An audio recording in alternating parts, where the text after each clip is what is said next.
people of Encountering Jesus Ministries.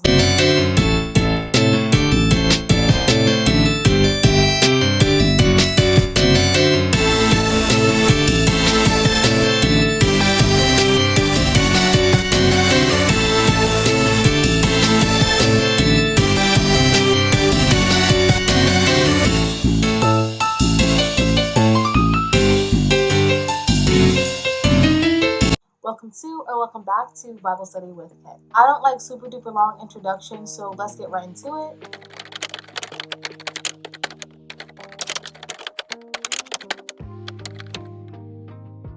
So let's pray. Dear Lord, I thank you, God, for whoever is watching this video, Lord. Lord, I pray that you'll help them understand your holy word, Lord. Let it not be me who teaches, Lord, but let it be you, Lord, who is working through me, Lord. May you forgive me, Lord Jesus, for my sins, God. And Lord, may you effectively use me, Lord Jesus, for your kingdom purpose. And God, I also just pray that this person who is watching, Lord, this video, that they will not leave this video being the same, and that they will have a new revelation, a new understanding, Lord, of your word. If they are a mature Christian, Lord, that they may be edified and reminded, Lord Jesus, of your power, your love, Lord, your presence, oh God, in their own lives. So I thank you, I love you, and Lord, may you let your will be done. And Lord, I pray that you'll remind the person, oh God, who is watching this video, Lord, of your love. In Jesus' name we pray. Amen. So what exactly can we learn from passage 1? Passage 1 actually found 9 foundational truths that truly central to our faith that we must truly believe in and accept to truly encounter Christ in our lives and to truly live out our faith. And I'm not going to read some of these to you because I want you to open your Bible for yourself and go and read ahead. So we can actually find the very first foundational truth in John chapter 1 verse 1. The first foundational truth is that Jesus is the Word. He was with God in the beginning. He is God. He's also been among us. And historians have proved the existence of Jesus Christ walking this earth. And then the second foundational truth that a lot of people always have a hard time understanding, which actually relates to the Trinity, is that God and Jesus are distinct individuals, but also associated with one another. Now, I'm not going to really go too much into the Trinity at this particular time because we are going to cover the Trinity in a different video to really break it down and help people understand it, because it is one of the most confusing things for a lot of new believers to understand. Then in John chapter 1 verse 3, another key foundational truth is revealed, that God created everything. So not only did he create this universe, he created you, he created me, he created just about everything, anything that you can imagine. As much as scientists try to argue this down and things that they genuinely cannot explain, and the only explanation is God. You can find the fourth foundational truth that is essential to our faith in John chapter 1 verse 4 through 5, which I'm actually going to read to you. In him was life, and the life was the light of mankind. The light shines on in the darkness, but the darkness has not mastered it. Basically, in Jesus there is life, and that life is the light of mankind. Hence, one of the 7 I am statements that is seen throughout the gospel, where Jesus says, I am the light, makes total sense because, living our lives for him, living our lives in Jesus, is the light of mankind. There's peace there. There's no darkness there. There's everlasting peace. Regardless of whatever situation that you're in, he gives us peace. A peace that transcends all understanding. And then we can actually find the fifth foundational truth, John chapter 1, verse 17. This fifth foundational truth is that grace and truth came through Christ. And the definition of grace is undeserved favor. When he sees us, he extends grace because of the blood of Jesus Christ, the ultimate truth of him setting us free. As for grace, I don't think y'all realize that God was a lot less gracious in the Old Testament. If you look back at some of the stories and some of the things that happened to people because of their sin and because of not doing anything, like there are even stories, I think there was even one story in the New Testament about these 2 people in the Old Testament dropping dead because they half gave an offering. So thank the Lord for Christ. Through Jesus, we literally have so much more grace, okay?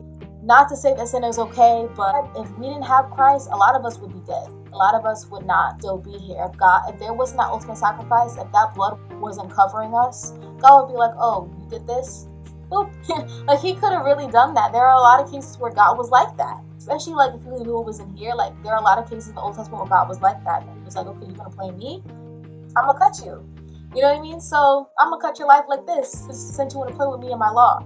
Through Christ, we have so much grace. And we should definitely be so thankful for that, because I know I am, because I'm The sixth foundational truth that we can also find here in this scripture is that Jesus made God known to us. Remember when I said this before to someone that sounded crazy, but it literally says in the scripture. I'm going to read John chapter 1 verse 17 to you.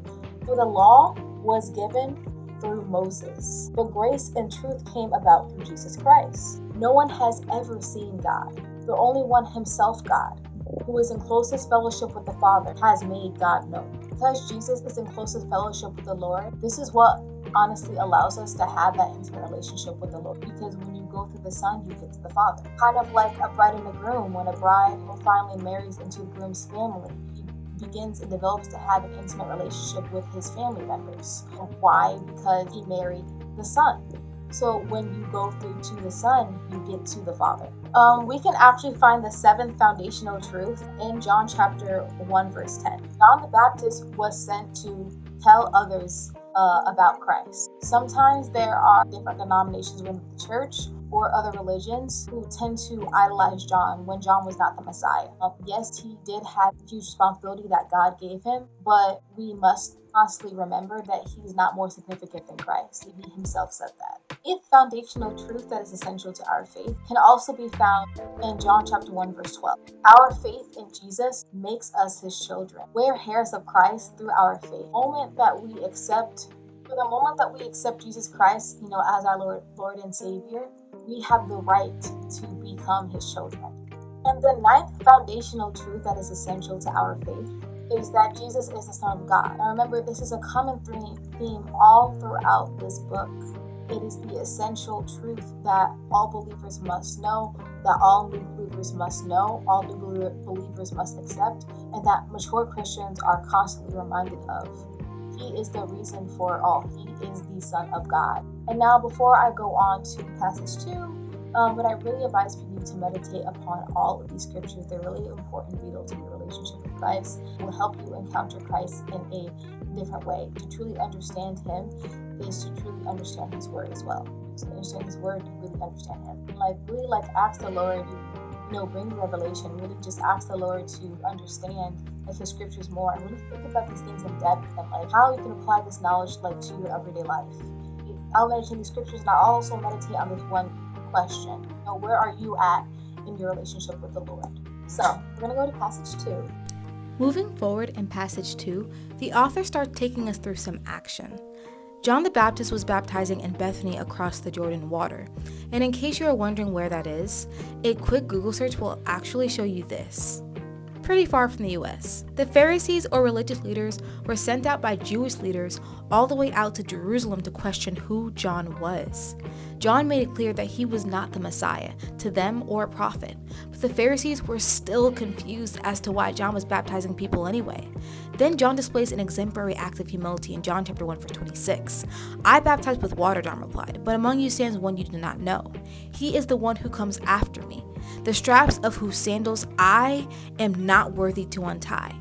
John, called by God to prepare the way for the Savior of the world, who could have boasted and bragged about his level of responsibility, told religious leaders that he wasn't even good enough to show reverence to Christ by untying his sandals.